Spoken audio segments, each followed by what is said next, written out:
အားလုံးပဲမင်္ဂလာပါရှင်ချို Cooking Channel မှာပြန်လည်ကြိုဆိုပါရရှင်ကျမဒီနေ့ချက်ပြမယ့်ဟင်းလေးကတော့ဝတ်သားခရမ်းကျင်သီးချင်းဆက်ဟင်းလေးပဲဖြစ်ပါတယ်ရှင်အားလုံးပဲလိုက်ပါကြည့်ရှုပေးကြပါအောင်နော်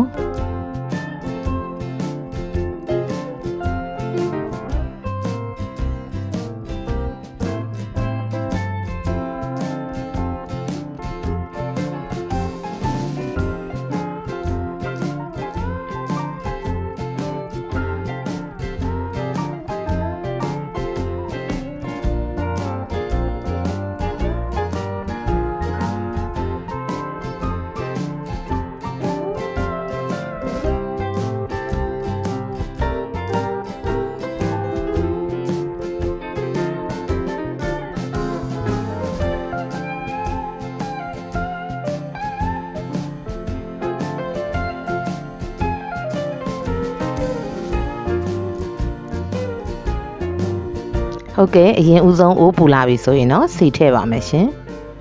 စီပူလာပြီဆိုရင်တော့ကျွန်မကြိတ်ထားတဲ့ကြက်သွန်ဖြူကြက်သွန်နေထည့်ပါတယ်ရှင်ပြီးရင်တော့မှွေပေးပါမယ်နော်ဟုတ်ကဲ့စနွင်းထည့်ပါမယ်ရှင်ပြီးရင်တော့ကြက်သွန်လေးတွေကိုနည်းနည်းလေးအနံ့လေးမှွေပြီးတော့ရဲတဲ့အထိမှွေပေးရပါမယ်ရှင်ဟုတ်ကဲ့မွေးလာပြီဆိုရင်တော့ကျမတို့ငရုတ်သီးအစိမ့်မှုတ်ထည့်ပါတယ်ရှင်ပြီးရင်တော့စီကိုထုံးစံတိုင်းပေါ့နော်ကြာကြာလေးတတ်ပေးရပါမယ်ရှင်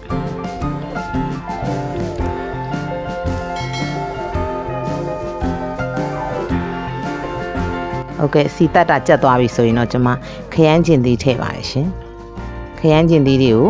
နည်းနည်းလေးပေါ့နော်နှွန်းအောင်ပေါ့မှွေပေးရပါမယ်ရှင်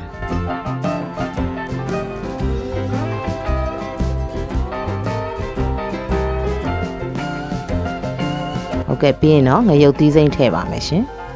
ငရုတ်သီးစိမ့်တွေတော့ကျွန်မချမ်းပြီးထည့်ထားပါတယ်နော်နည်းနည်းလေးစအောင်ပေါ့နော်ပြီးရင်တော့တေချာလေးမှွေပေးပါမယ်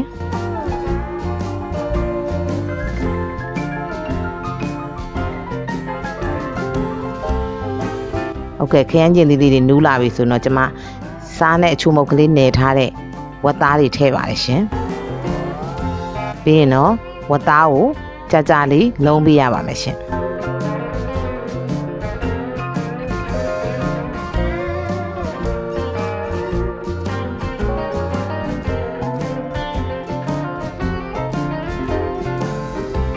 ဟုတ်ကဲ့ဝတ်သားကိုကြာကြာလေးလုံးပြီးပြီဆိုရင်တော့ကျွန်မရေထည့်ပါမယ်ရှင်ရေကိုတော့အရန်အများကြီးလည်းမဟုတ်ဘူးနည်းနည်းလည်းမဟုတ်ဘူးဝတ်သားလေးနည်းနည်းလေးမြုပ်ရုံပေါ့နော်ထည့်ပြီးတော့အဖုံးအုပ်ပြီးတော့တဲပါမယ်ရှင်နည်းနည်းလေးစူလာပြီဆိုရင်တော့အသားလေးတွေဟိုဘက်ဒီဘက်လှန်ပေးရပါမယ်ရှင်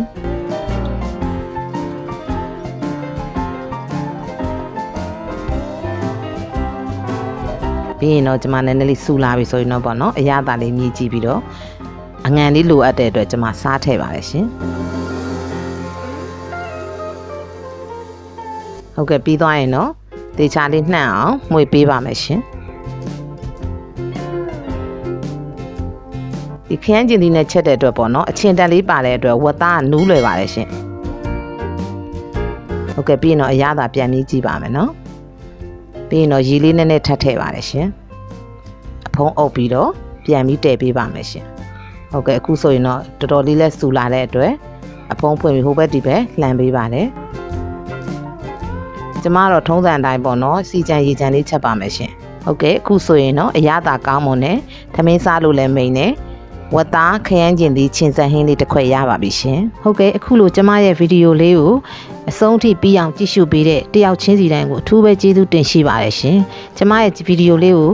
ကြည့်ရှုခြင်းနဲ့ဆိုရင်တော့ like and subscribe လေးလုပ်ပြီးတော့အားပေးခဲ့ကြပါအောင်နော်